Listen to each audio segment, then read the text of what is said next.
Oh yeah. What many don't know.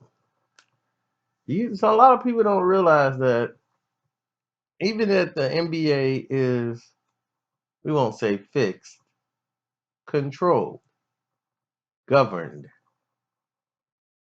that it just happens within a year.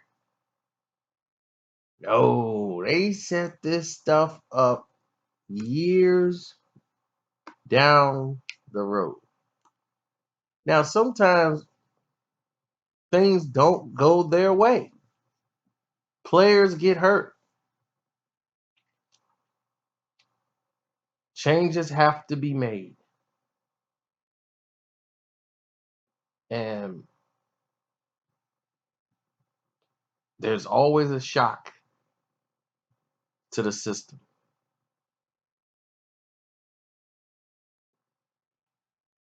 Now, what do I mean by that?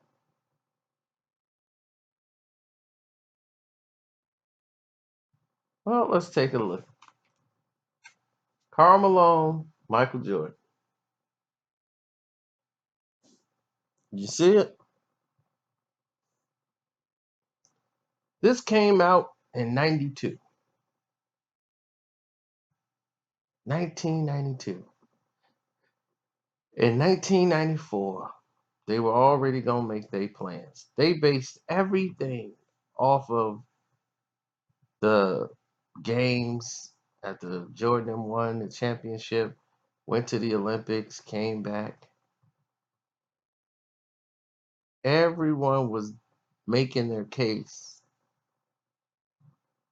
for Karl Malone and Michael Jordan.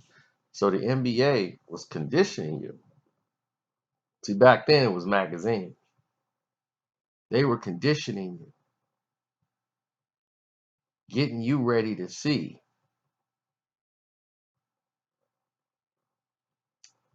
a Karl Malone, Michael Jordan battle. Who would win? Who's the better?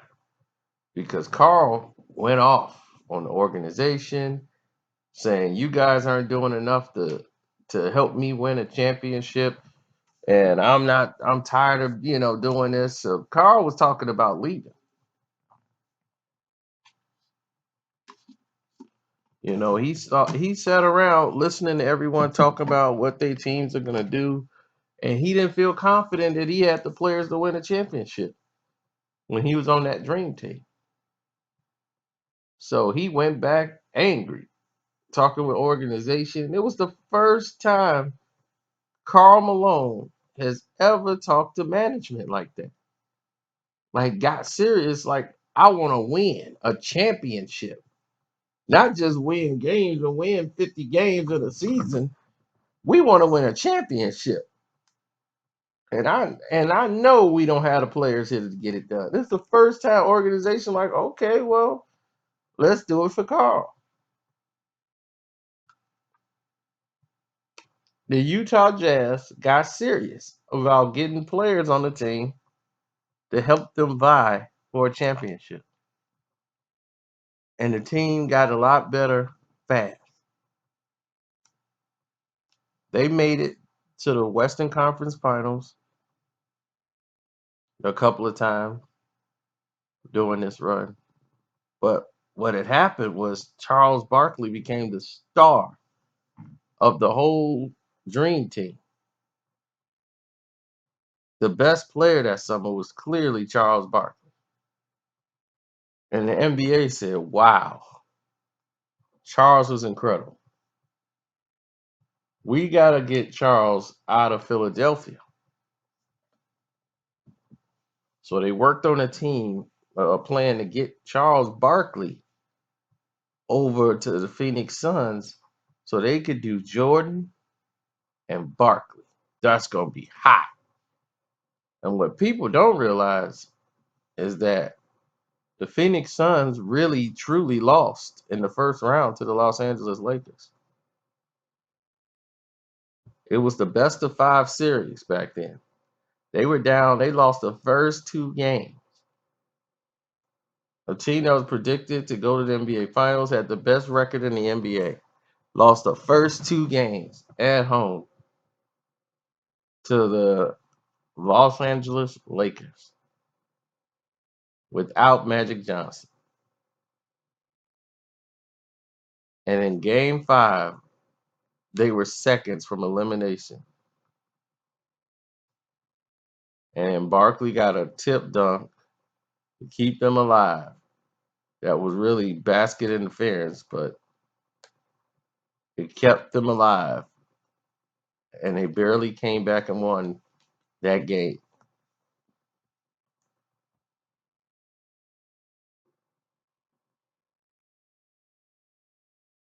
But the Lakers showed them what true grit was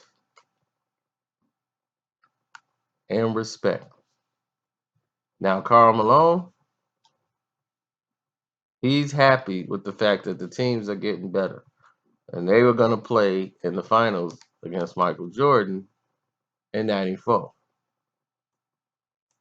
Then something happened. Something dramatic happened. Something unthinkable happened. Michael Jordan retired abruptly. And when he abruptly retired, it sent the NBA into a spiral to where the league was not prepared for the departure of Michael Jordan. So now the team that could give him a fit in the East had to be the new catalyst to be the new champions. The New York Knicks. The rugged, thuggish New York Knicks. And involved in one of the biggest basketball brawls before the Piston fight. He eclipsed it with the Pacers and Pistons, even though that was more the Pacers versus the Piston fans. This became a case of something entirely different. You saw players versus players, Greg Anthony, all these guys. Greg Anthony, I think he was on the bench and was involved in the fight. It was so many injections and suspensions in that fight with the Knicks and Suns. They were on a collision course to go to the NBA Finals. And Barkley's like, finally, Barkley finna get his ring.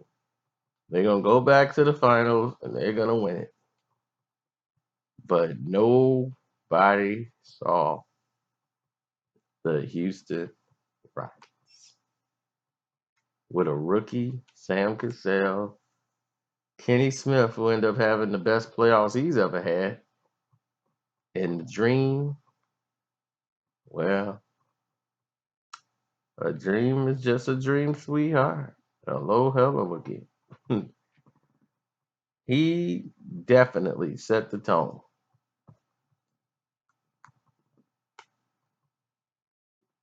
I have never seen nothing like it. David Robinson was incredible.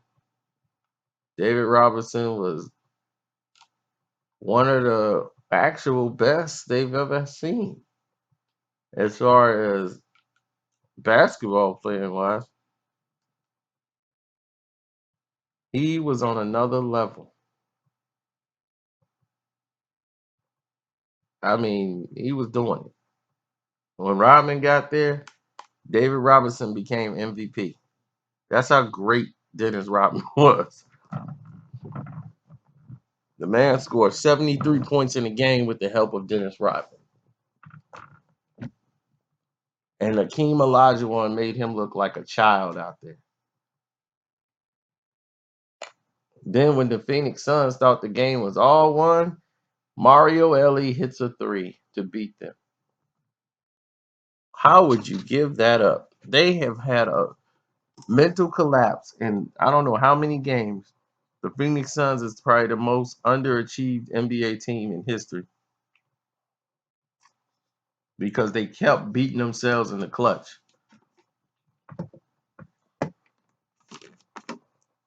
So once this happened,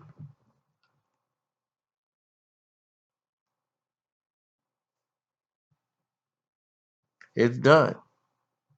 And what has become of Karl Malone, why he wasn't in the finals? Karl never got Jordan to dance with. And they couldn't send Karl Malone in there against the Knicks. It wouldn't make any sense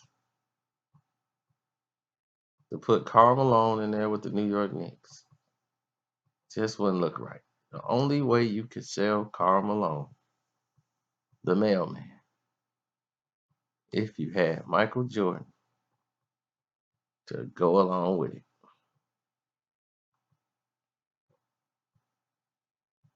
So once Jordan was back, they could do it.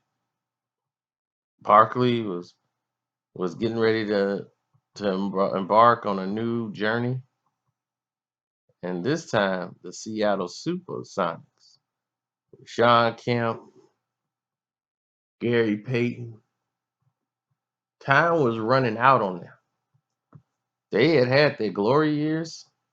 Now they had a bunch of veteran players who just snuck their way into the finals, but they clearly was inexperienced in situations where they're adverse and you need a certain basket. Mentally, Brickowski, who was tougher than nails, he mentally was taken out by Dennis Rodman. Rodman was grabbing 16, 17 rebounds a game, 20 in most, scoring points, causing havoc defensively. Jordan, Pippen, them, they didn't have to worry about nothing. They could just go out there and play because Rodman had their back. And he single-handedly won 2 games of the 4. Game 2 and probably game 4, it was 2 of the best games Dennis Rodman has played and probably was most valuable player. And clearly was, if you talk to George Karl, he knows who beat him. Dennis Rodman beat us. We could not get past Dennis Rodman. And this set the stage for Michael Jordan and finally Karl Malone. Hakeem Olajuwon, who they wanted to get in there, he was done. Dream had gotten old on us.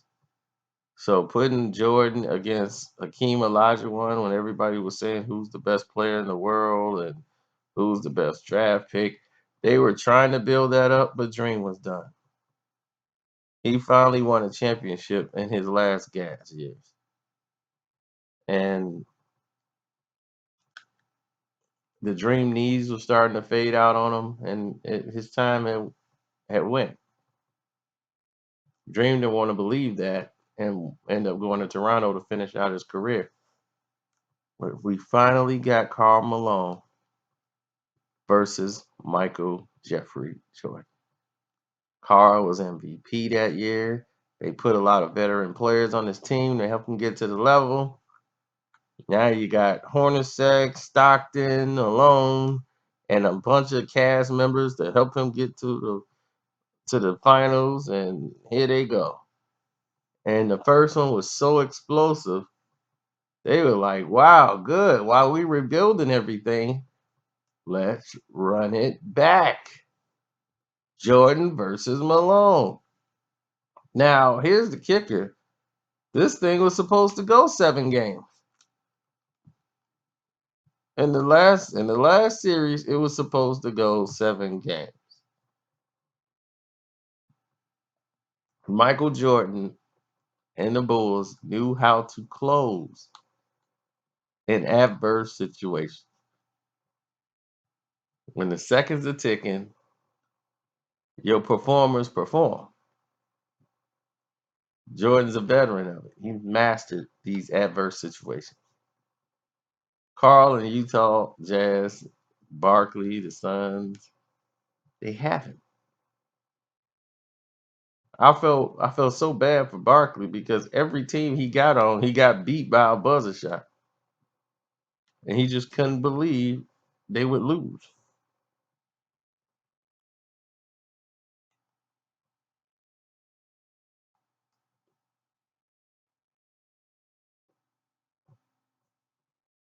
So that was it. I mean, it was staged all the way in '92. and it took what 4 years to actually get that on the court. You saw it back to back years. The one year Bulls had home court advantage. The next year Utah had home court advantage, and it still didn't matter. Bulls are more experienced. They got nobody that could deal with Michael Jordan, basically, and that's just it. Game over. Cakes on the griddle, and it's already done.